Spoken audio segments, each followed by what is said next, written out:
ថ្ងៃទី25ខែ9ឆ្នាំ2025សូមអរគុណដល់បងប្រុសនៅបុរីជលសាខេត្តតាកែវដែលបានកំងតង់ខ្មៅ UV ពីខាងប្អូនចំនួន2ផ្ទាំង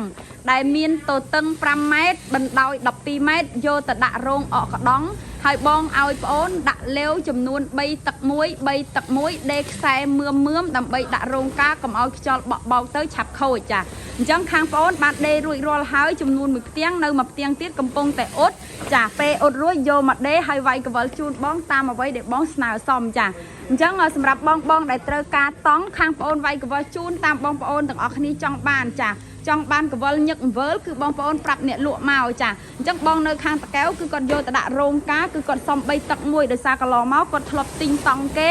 ចាប្រើបានតែ3 4ខែអីចាប់ផ្ដើមជ្រាបទឹកខូចអញ្ចឹងណាអញ្ចឹងគាត់ក៏សម្រេចចិត្តមកប្រើជាមួយប្អូនគឺប្រើពណ៌ខ្មៅ UV តែម្ដងដោយសារគាត់ដាក់អកកដង់ពេលយប់ឡើងគឺស្អាតព្រោះឯខ្មៅនេះខ្ញុំលក់ជូនភ្ញៀវច្រើនខ្លាំងបងប្អូនពេលយប់ឡើងជះពន្លឺល្អអញ្ចឹងសម្រាប់អ្នករោងការអាចប្រើប្រាស់ជាមួយខ្មៅ UV នេះបានក្នុងការដាក់រោងអកកដង់តែបើសិនជាបងដាក់រោងពេលញ៉ាំផ្សេងចាមានពណ៌ដល់15ពណ៌ឯណោះបងប្អូនរើសយកពណ៌អីក៏បានដែរចាអញ្ចឹងខាងខ្ញុំគឺអាចធ្វើតាមភ្ញៀវកំងបានណាបងប្អូនអរគុណច្រើនជម្រាបលា